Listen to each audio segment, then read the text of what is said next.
नव वर्ष पर आप सभी साधकों शिष्यों को बहुत बहुत प्यार शुभाशीर्वाद।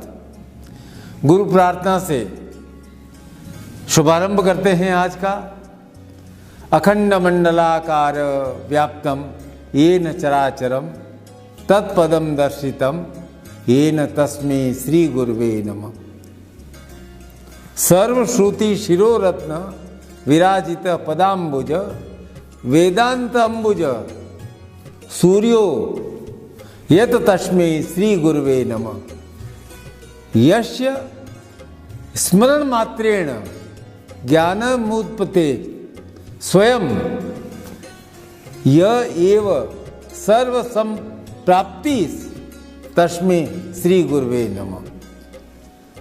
गुरु की प्रार्थना है कि जिनके स्मरण मात्र से ज्ञान स्वयं उद्भूत हो जाता है। तो आध्यात्मिक भाषा में संपूर्ण जगत की चेतना क्या है? गुरु। और गुरु अर्थात आत्मज्ञान, जिन्हें स्मरण करने से ज्ञान मिलता है, सब प्राप्त होता है, वे ही गुरु हैं। सर्व श्रुति शिरो रत्न विराजित पद अंबुज वेदांत अंबुज सूर्यो यश तस्मै श्री गुरुवे नमः। अब क्या है, देखने में तो गुरु एक व्यक्ति है, पर वास्तव में गुरु क्या है? एक व्यक्ति न होकर आपकी चेतना का वह स्वर है जो आपको द्वंद्व से पार ले जाते हैं। और कोई नहीं ले जा सकता है द्वंद्व से पार, क्योंकि गुरु आपकी चेतना का स्वर है और आपकी चेतना है। इसलिए केवल और केवल गुरु ही आपको द्वंद्व से पार ले जा सकते हैं।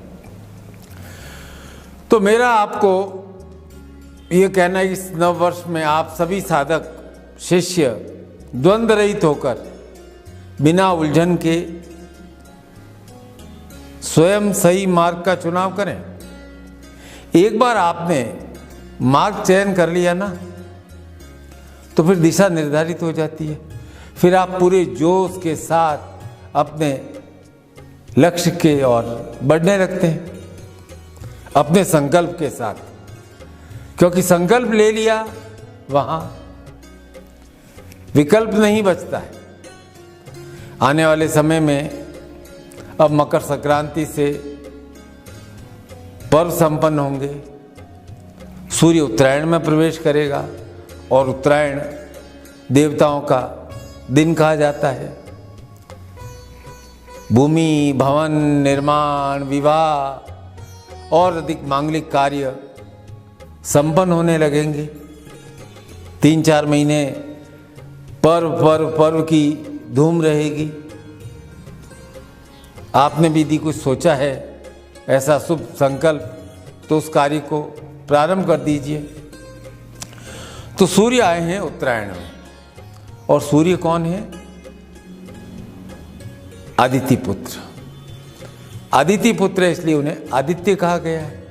और आदित्य का सीधा अर्थ है आदि शक्ति, और ये आदि शक्ति ही मात्र शक्ति है।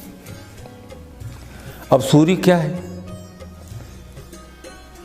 सूर्य शाश्वत ब्रह्म है, दिखाई देने वाले ब्रह्म है, और समस्त देवता इन्हीं में व्याप्त हैं। और वास्तव में हम सब भी क्या हैं? सूर्य का ही अंश है।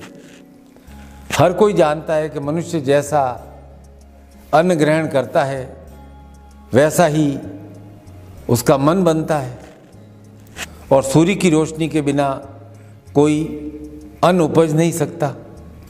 और हमारे शरीर का ये जो बाह्यमय कोश है, ये तो अन्नमय कोश ही है। अब वर्तमान समय में आजकल पश्चिमी संस्कृति में ऑरा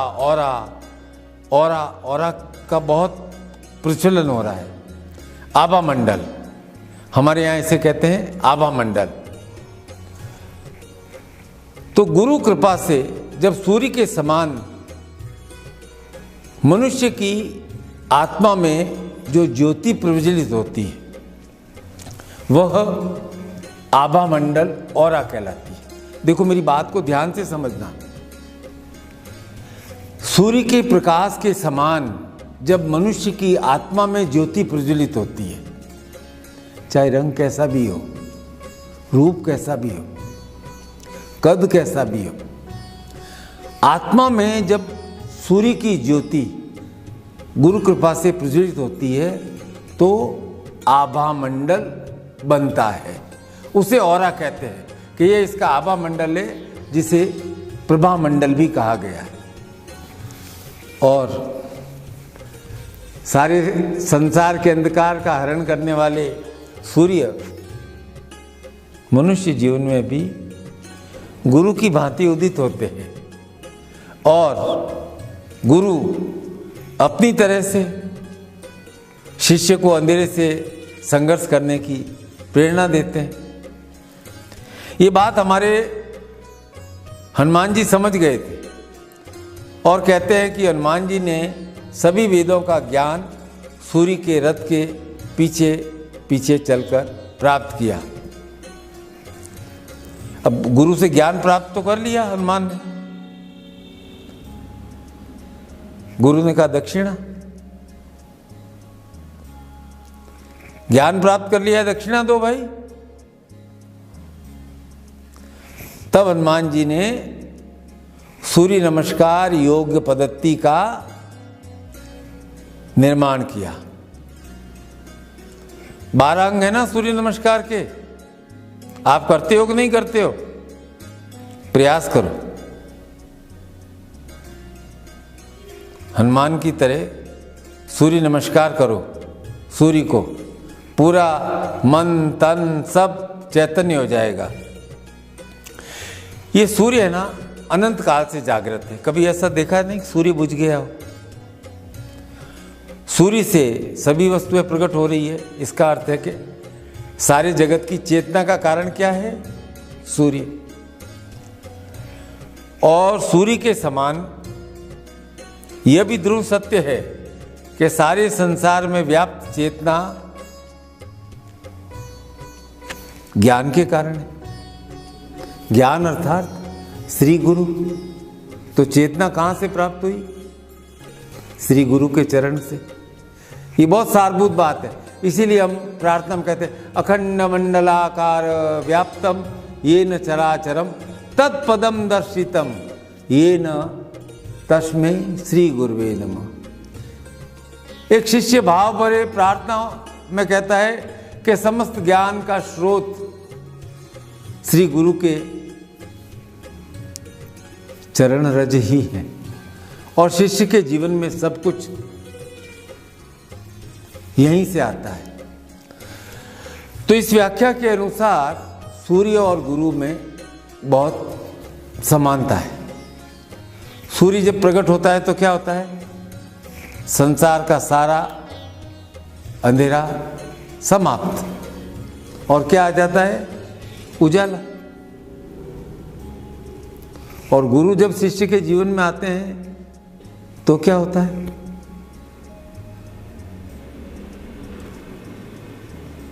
अंधकार समाप्त और उजाला छा जाता है। अज्ञान तिमिरांधस्य ज्ञानांजन शलाकया। तो भाई संसार में जो सब कुछ फल फूल रहा है, पेड़ पौधे वनस्पति खाद्यान्न, उनके मूल में क्या है? सूर्य भगवान। इसलिए सूर्य को कहा गया है आदिदेव। तो सूर्य और गुरु एक ही है। सूर्य भी अंधकार हटाते हैं, गुरु अज्ञान का अंधकार हटाते हैं। सूर्य के प्रकाश में सब कुछ फलता फूलता है, पेड़ पौधे वनस्पति। इसी प्रकार गुरु की कृपा से शिष्य के जीवन में सब कुछ फलता फूलता है। एक बात मैं आपको साफ कह दूं कि गुरु से जुड़ने के बाद ही शिष्य अपने मनुष्य शरीर के प्रयोजन को सार्थक और साकार कर पाता है। जानकार हो आप, तो शास्त्र बहुत पढ़ते हो। शास्त्र कहते हैं अरे बड़े भाग मनुष्य तन पाया, और ये मनुष्य तन 84 लाख योनियों के बाद प्राप्त होता है। क्या बात है भाई, जो मनुष्य को पशुओं से अलग करता है। जो गुण मनुष्य में होते हैं वही गुण पशुओं में भी। सभी जानवर में पैर होते हैं, देखने की शक्ति होती है, सुनने की शक्ति होती है, भोजन की शक्ति होती है, पहचानने की शक्ति होती है, पचाने की शक्ति होती है, दोनों में एक जैसा है। तो फिर हम मनुष्य होकर भी पशुओं से अलग कैसे? ऐसा है, पशु है ना, अपनी बुद्धि से कुछ भी चयन नहीं कर सकता। उसके पास क्या होता है, मुंह होता है, और सिर्फ वह ग्रहण करना जानता है कि यह ग्रहण कर लूं, यह ग्रहण कर लूं। उसके लिए सुबह उठते ही जागते ही होता है कैसे मैं ग्रहण करूं, और ग्रहण करने के लिए वह पैरों से गतिमान होता है। इस पैरों से गतिमान होने वाला व्यक्ति परिस्थितियों से भागता है, या फिर हर बात को नियति या काल का निर्णय कहकर ग्रहण कर लेना, स्वीकार कर लेना, ये पशुवत व्यवहार है। जानवर क्या करेगा, या तो भागेगा या फिर दुबक करके बैठ जाएगा, डर करके बैठ जाएगा, या हमला कर देगा। वो अपनी बुद्धि से कुछ चयन नहीं कर सकता है। इसलिए कहते हैं कि मनुष्य पास से बंधा है, अर्थात पशुवत व्यवहार है, वह जाल से बंधा हुआ है। और हम में मनुष्य तो जाल खोलना होता है तो क्या करते हैं, हाथ का इस्तेमाल करते हैं। और मनुष्य के हाथों में, बाजुओं में, उंगलियों में वह क्षमता है कि वह उसे मुक्त कर सकते। ऐसा है कि मनुष्य जैसे एकदम सुगठित, सर्वकाम उपयोगी हाथ जैसे अंग किसी भी प्राणी में नहीं, चाहे वह शेर हो, चाहे चीता हो, चाहे हरिण हो, चाहे श्वान हो, चाहे उल्लू हो, चाहे गधा हो, या घोड़ा हो, हाथी हो। हाथी इतना बड़ा होता है लेकिन 4 बड़ी बड़ी टांगें होती है, लेकिन 3 टांग से चल भी नहीं सकता, गिर जाता है। मनुष्य को भगवान ने कहा है मैं तुझे हाथ प्रदान करता हूं, और हमारे हाथ क्या है? हमारे हाथ हमारी कर्म शक्ति का प्रतिनिधित्व करते हैं। साथ ही ये बताते हैं, कितने हाथ हैं? 2 हाथ है ना। ये बताते हैं कि जीवन में हर समय हमारे पास 2 रास्ते मौजूद हैं। 2 रास्ते हमारे जीवन के विकल्प को सूचित करते हैं। अभी मैं एक कविता पढ़ रहा था, अंग्रेजी की पुस्तक थी। 2 पंक्तियां मेरे दिमाग में घर घर गई। क्या था उन पंक्तियों में? 2 roads diverge in a wood, and I took the less traveled by, and that was made all the difference. कि मैं चला जा रहा था जिंदगी के रास्ते में, और जिंदगी के जंगल के एक मोड़ पर 2 रास्ते निकल रहे थे, और मैंने वह रास्ता चुना जिस पर बहुत कम लोग चले थे, और मैं उस रास्ते पर चल पड़ा। और आज जो कुछ मैं हूं अपने उस चुनाव के कारण हूं। किस चुनाव का? The path I have taken which is less travelled, जिस पर बहुत कम लोग चले थे। आपने भी, आपको बधाई देता हूं कि आपने भी एक मार्ग चुना है, निखिल मार्ग चुना है, और इस मार्ग पर आप चल पड़े हो मेरे साथ। आप कोई दूसरा रास्ता भी चुन सकते थे, क्योंकि जीवन में बार बार विकल्प आते हैं। और ये मत समझना विकल्प कोई बाधा है, विकल्प एक मौका है। दिस और दैट, दिस और दैट, बार बार आपके पास मौका आता है। और ईश्वर मनुष्य को उसके जीवन में हजारों बार मौके देता है। अब आपको कहीं जाना है, रोज विचार करते हैं मुझे जाना है, मुझे जाना है, मुझे जाना है, और ट्रेन आपके शहर में रोज आती है। आप कहते हो ना गुरुजी से मिलने दिल्ली जाना है, गुरुजी से मिलने जोधपुर जाना है, जाना है, बहुत सोच लिया, संकल्प विकल्प विकल्प करते रहे। अरे भाई ट्रेन तो रोज आती है, जिस दिन ट्रेन पे बैठ गए पहुंच जाओगे, नहीं तो घर पे बैठे सोचते रहोगे, सोचते ही रहोगे। तो मौका भी जिंदगी में 50 बार हजारों बार आता है। अब मौका आ गया, अब हमने उस मौके का कितना इस्तेमाल किया, कितना उस मौके को हमने बुनाया, यूज किया, ये तो किसके ऊपर निर्भर करेगा? किसी और पर तो निर्भर नहीं करेगा ना, ये तो आप पर ही निर्भर करता है। यह हमारी कर्म करने की शक्ति पर निर्भर करता है। ध्यान से सुनना, जब भी आप कोई काम करोगे ना, तो आपके पास दो रास्ते हमेशा आएंगे। एक रास्ता आएगा संघर्ष का रास्ता,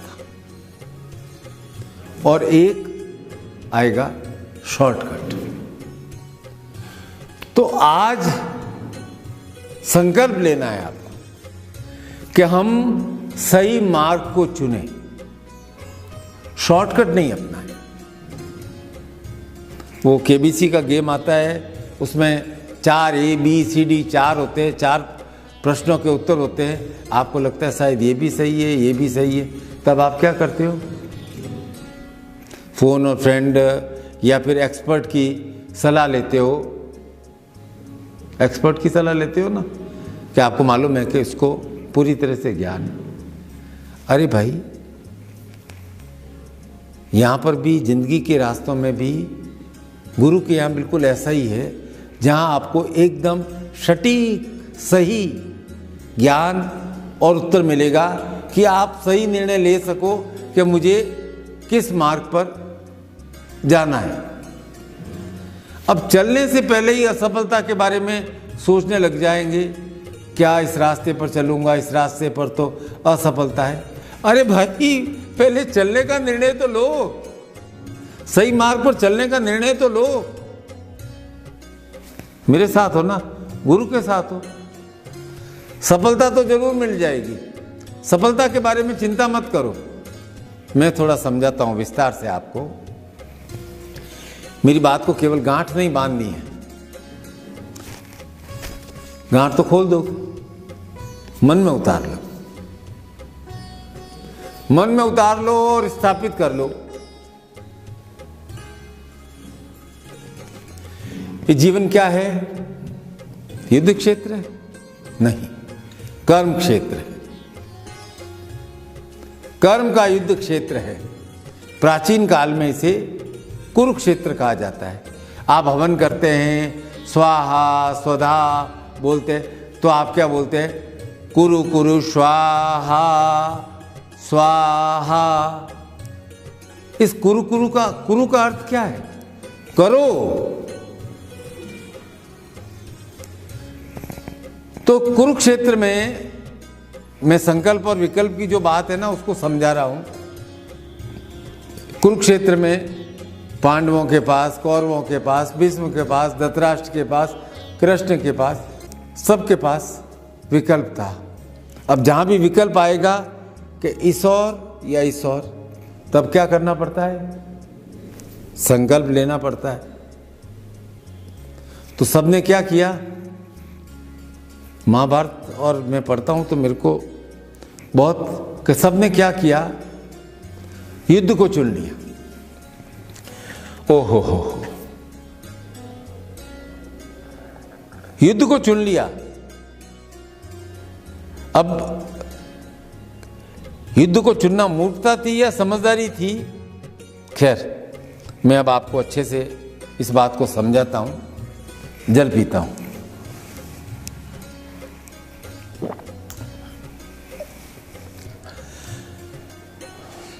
संकल्प और विकल्प, है ना, यही अपन चर्चा कर रहे थे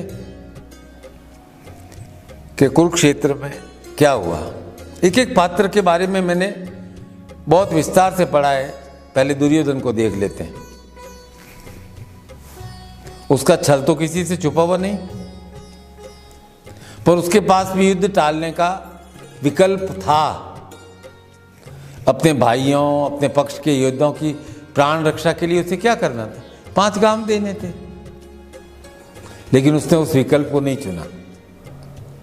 भाई मरे, खुद की सेना मरे, देश का सत्यानाश हो, सब हो, नहीं भाई मैं तो युद्ध करूंगा। क्या परिणाम हुआ? मतलब गलत विकल्प चुनने से क्या होता है? अब आते हैं आपके पांडव। बहुत भले थे ना। अरे उनके पांडवों के पास शुरू से ही विकल्प था। अच्छा, पहले तो बात बताओ कि उन्हें जुए का निमंत्रण स्वीकार करने की आवश्यकता क्या थी? अस्वीकार कर देते, जबकि उन्हें भली भांति मालूम था कि दुर्योधन शकुनी ने उन्हें छलने के लिए बुलाया है। फिर भी कहा नहीं, हम तो कह दिया है जुआ खेलेंगे, द्यूत करेंगे। विकल्प था, मना कर देते। और उस द्यूत में युधिष्ठिर को अपनी पत्नी, भाइयों को दांव पर नहीं लगाना चाहिए था। अरे भाई, वस्तुएं वगैरह का था, वहां तक भी रुक जाता तो अब युद्ध बच जाता। और विशेष बात क्या है? भीम, अर्जुन, नकुल, सहदेव, युधिष्ठिर, सबके पास बड़े बड़े शस्त्रों की शक्ति थी।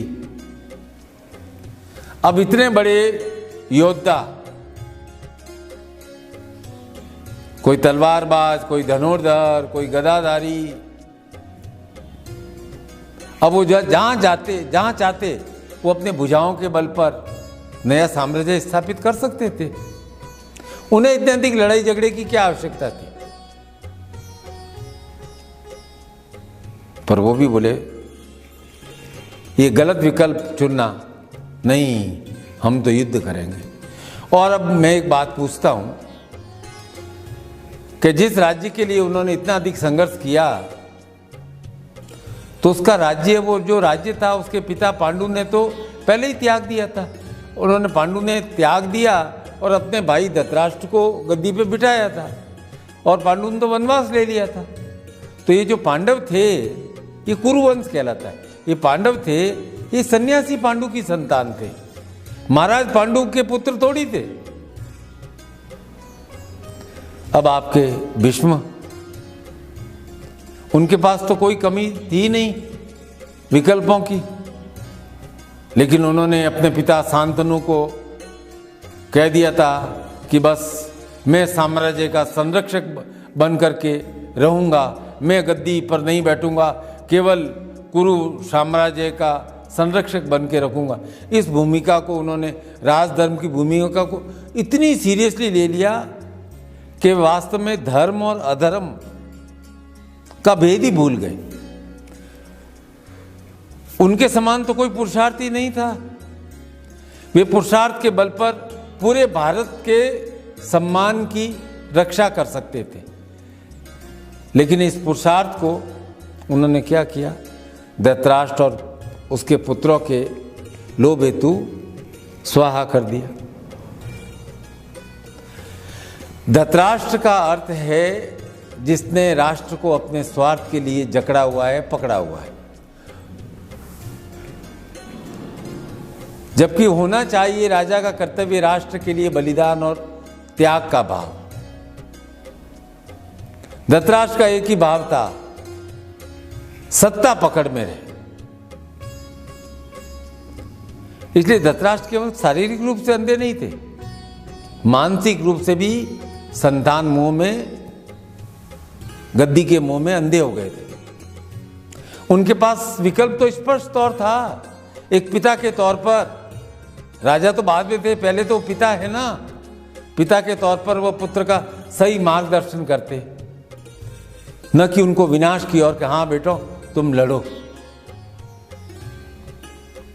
आप भी एक पिता हो, आपका पुत्र कुछ गलत करेगा तो आप उसे समझाओगे, और नहीं समझा तो खींच करके दो रापटे लगाओगे कि पुत्र का विनाश न हो, गलत मार्ग पर नहीं चल दे। करोगे ना? रावण ने क्या किया? अपने अहंकार में अपने पूरे कुल का, अपनी पूरी लंका का नाश कर दिया। धृतराष्ट्र ने भी अपने कर्तव्य का निर्वाह नहीं किया, अपने कुल का विनाश कर दिया। इसलिए एक पिता, जो पिता होता है ना, रावण ने भी अपने पुत्र मेघनाद वगैरह, भाई कुंभकर्ण, सबको एक तरह से उसके कारण ही मरे। तो पिता का काम अपनी संतान को केवल मीठी मीठी बातें कहना नहीं होता है, कड़वी दवाई भी पिता को ही देनी पड़ती है। कई बार तो पिता को वह करना पड़ता है जिसकी करने की उसकी इच्छा भी नहीं होती है, लेकिन संतान की भलाई के लिए उसे वह करना पड़ता है, अपना मन को कठोर करने के लिए उस काम को भी करना पड़ता है। अब आपके बच्चे हैं, सुबह 6 बजे तैयार होकर के स्कूल जाना होता है, तो आप स्कूल भेजते हो ना। अब बच्चा कितना भी रोए, नाटक करे, आप प्यार करते हो संतान को। हर माता पिता को अपनी संतान को प्रेम करना चाहिए, लेकिन प्रेम करते हो, लेकिन आपको ये भी मालूम है कि केवल प्रेम से काम नहीं चलेगा। मेरी संतान के लिए विद्या जरूरी है। हर पत्नी चाहती है कि पति उसके पास नई शादी बैठा रहे, मीठी मीठी बातें करे, प्यार करे, लेकिन उसको ये भी मालूम है कि काम पे जाना जरूरी है, दफ्तर जाना जरूरी है, क्योंकि उसे मालूम है कि घर परिवार की भलाई के लिए कमाना भी जरूरी है, अर्थ संग्रह करना भी जरूरी है। धर्म, अर्थ, काम से पहले अर्थ है भाई। तो विकल्प तो सबके पास है, पर एक बात आप ध्यान से सुनना, गलत विकल्प चुनना शुभ संकल्प नहीं होता। क्या कह रहा हूं? गलत विकल्प चुनना शुभ संकल्प नहीं होता है, क्योंकि जो गलत है वो गलत ही रहता है। मनुष्य के 2 हाथ हैं, संकल्प और विकल्प को दोहराते हैं। इसलिए आप विकल्पों में मत उलझो। हम नववर्ष पर यह प्रतिज्ञा लें कि हम शुभ संकल्प का चुनाव करें। अब संकल्प के लिए किसी को साक्षी बनाना पड़ता है ना।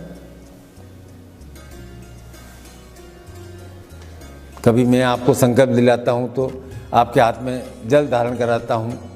आप संकल्प आज ले रहे हो तो साक्षी गुरु को बना रहे हो। तो गुरु पर पूर्ण श्रद्धा आवश्यक है, केवल विश्वास नहीं, पूर्ण श्रद्धा। क्योंकि विश्वास तो क्या है कि रेशम की तरह बहुत बारीक होता है, और श्रद्धा फौलाद की तरह मजबूत होती है। रेशम बहुत झीना होता है, दिखता बहुत सुंदर है, लेकिन थोड़ी सी खटास पड़ते ही तार तार हो जाता है। अब आपका विश्वास तार तार हो गया तो आप 10 विकल्पों में उलझ जाएंगे। कहते हैं ना, विश्वास टूटता है तो मन तार तार हो जाता है।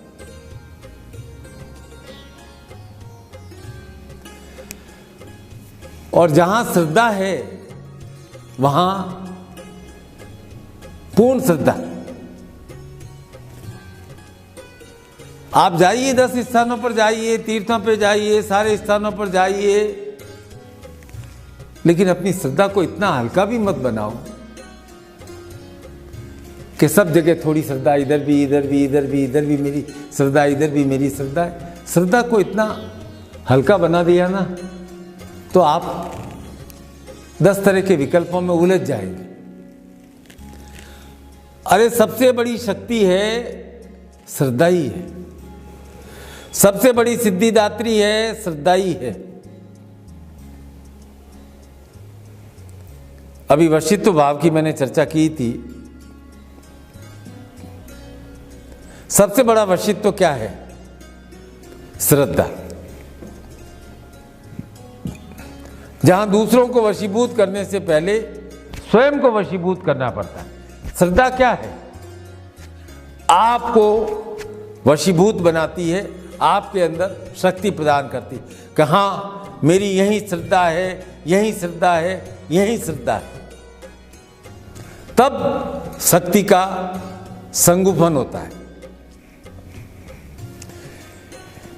एक कहानी सुनाता हूं आपको,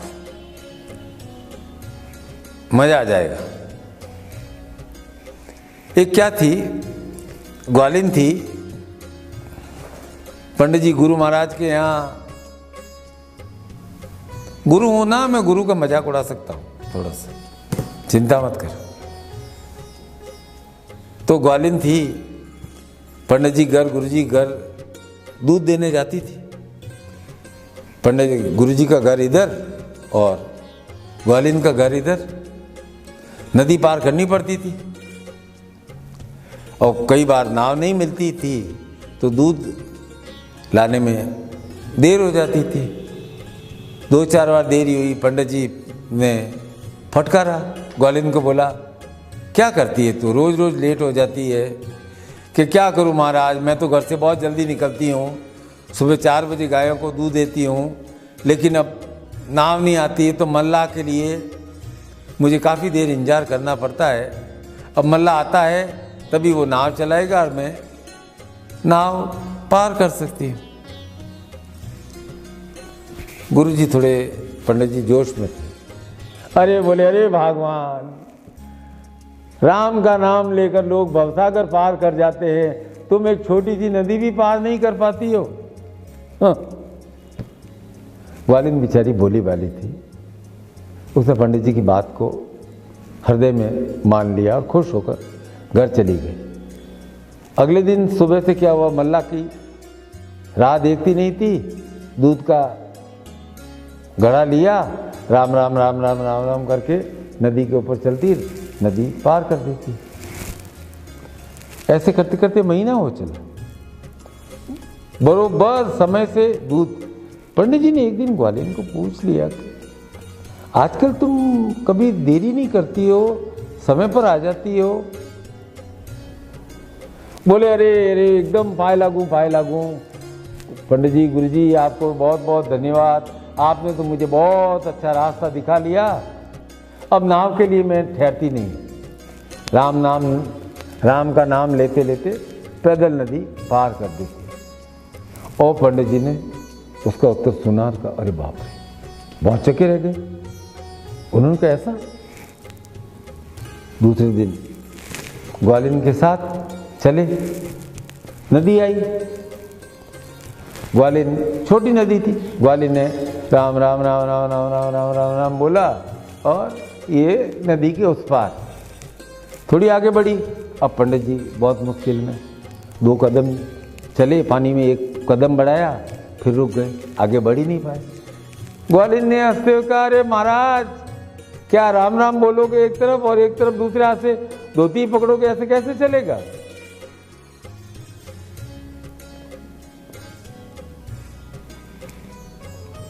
बात क्या है?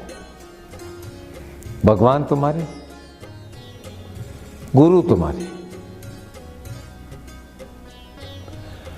और अपने भगवान पर, अपने गुरु पर तुम पूरे विश्वास के साथ, पूरे श्रद्धा के साथ समर्पण नहीं करोगे तो तुम्हारा काम कैसे आगे बढ़ेगा भाई?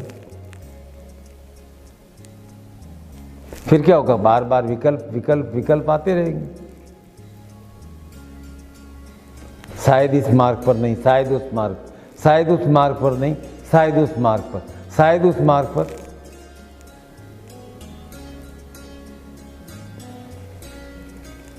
तो इस जीवन में संकल्प है पॉजिटिव शक्ति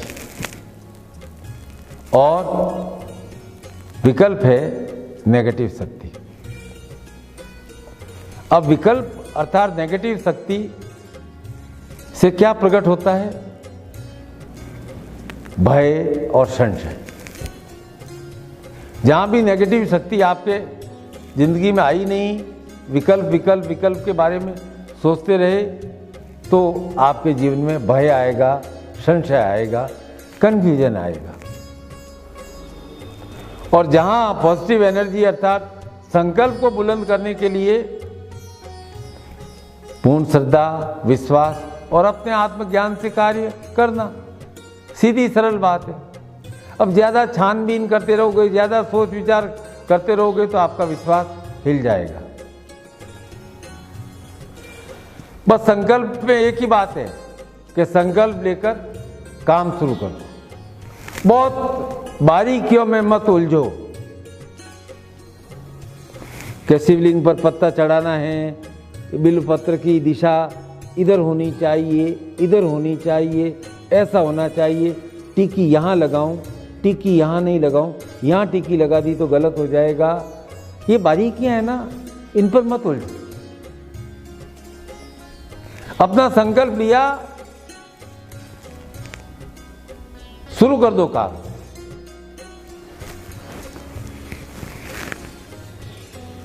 शिष्य की बात कह रहा हूं।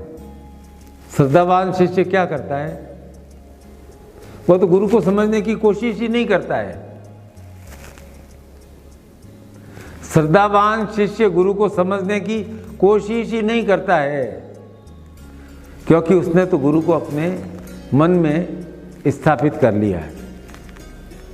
तुम गुरु को समझने की कोशिश अपनी बुद्धि से करोगे, इसका मतलब पहले तुम गुरु के गुरु हो गए। एक मास्टर होता है ना, टीचर, वो स्टूडेंट को समझने की कोशिश करता है कौन स्टूडेंट कितना ब्रिलियंट है। अब तुम तो पहले गुरु के गुरु बनकर के गुरु को समझने की कोशिश करोगे कि यस, इसके अंदर नॉलेज है या नहीं, कितना नॉलेज। अरे भाई, गुरु की मूर्त शिष्य के मन में जितनी प्रबल होती है, उतनी ही आस्था विश्वास उसके अपने स्वयं के प्रति परिपक्व होने लगते। उससे होता क्या है, सबसे बड़ी बात यह हो जाएगी कि आपको अपने स्वयं पर विश्वास आने लगेगा। और स्वयं पर जब विश्वास आता है, उसे क्या कहते हैं? गुरु विश्वास नहीं, उसे कहते हैं आत्मविश्वास, कॉन्फिडेंस। और मैं चाहता हूं कि मेरे प्रत्येक शिष्य के अंदर आत्मविश्वास परिपूर्ण रहे। आत्मविश्वास है, श्रद्धा है, तो कोई और दूसरा विकल्प उसके हृदय में घुस भी नहीं सकेगा भाई। इसलिए कहता हूं, गुरु से मिलो, बात करो, साधना के माध्यम से, व्यक्तिगत रूप से। बस गुरु आएंगे, आपके जीवन में रहेंगे, आपके भीतर के द्वंद्व का नाश कर देंगे। मैं मेरा उद्देश्य आपको स्पष्ट कर देना चाहता हूं कि मैं आपके द्वंद्व को समाप्त करना चाहता हूं, जिससे आपकी संकल्प शक्ति मजबूत हो। संकल्प शक्ति मजबूत होगी तो आप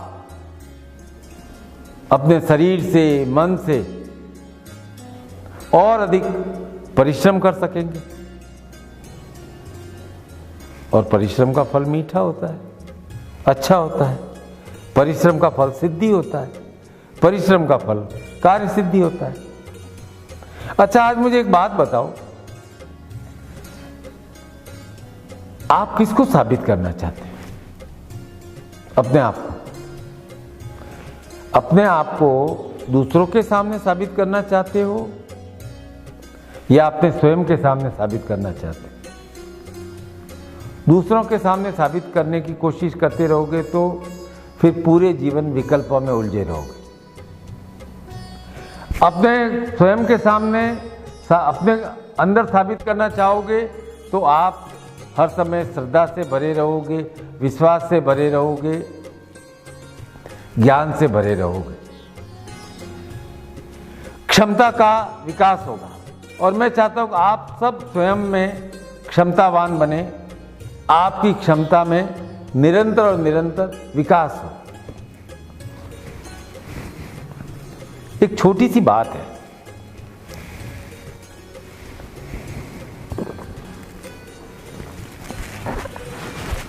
बात यह है कि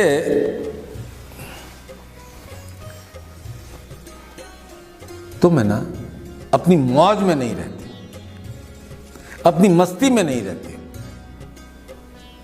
व्यर्थ की चिंताएं बहुत करते हो, इसलिए अपने आप से थोड़े नाखुश रहते हो। अरे भाई मत रखो ये उदासी का भाव अपने मन में, क्यों रख रहे हो? गुरु है ना आपके पास, गुरु का कर्तव्य है कि वह शिष्य में शक्ति का प्रवाह करे। तो इस शक्ति का जो प्रवाह है उसे अपने भीतर होने दो, उसे रोको मत, अपनी मौज में रहो, बिना बात की चिंताओं को छोड़ दो। आप मनुष्य रूप में जो साधक होता है ना, वो एक देव होता है, देवता समान होता है। देवता के 4 हाथ, 8 हाथ, 10 हाथ बताए हुए हैं, क्योंकि हाथ कर्म शक्ति का प्रतीक है। आज मैं मकर संक्रांति से पहले यह कहना चाहता हूं आपको कि आप अमृत पुत्र हैं। जिस प्रकार देवता देने का कर्म करते हैं, उसी प्रकार आप भी इस संसार में समाज को, अपने आप को प्रदान करने के लिए ही निखिल पंथ पर, निखिल पथ पर चले हो। अपने घर, परिवार, समाज के लिए, अपनी उन्नति के लिए नए आयाम स्थापित करो। अपने संस्थान के लिए, अपनी उन्नति के लिए नए मापदंड स्थापित करो। विजय तो कर्म करने वाले की ही होती है। बाधाएं एक पड़ाव है। पड़ाव की चिंता करोगे या लक्ष्य की ओर? तो इस लक्ष्य को प्राप्त करने के लिए हनुमान की तरह अपने गुरु सूर्यदेव के पीछे पीछे चल देना होगा। सारा ज्ञान वहीं से प्राप्त हो जाएगा जब आप संकल्प शक्ति रखोगे, श्रद्धा शक्ति रखोगे, संकल्प के साथ श्रद्धा रखोगे। मैं आपको आशीर्वाद प्रदान करता हूं कि सूर्य की भांति आपका आंतरिक आभा मंडल निरंतर और निरंतर प्रकाशित रहे, नित्य नित्य प्रकाशवान रहे। आपका ओज औरा प्रकाशित रहे। ओम अस्तो माँ सद्गमय, तमसो माँ ज्योतिर्गमय, मृत्योर्मा अमृतगमय। प्रकाश की ओर बढ़ो मेरे शिष्यों, प्रकाश की ओर बढ़ो। बहुत बहुत बहुत बहुत आशीर्वाद। प्रसन्न रहो, प्रसन्न।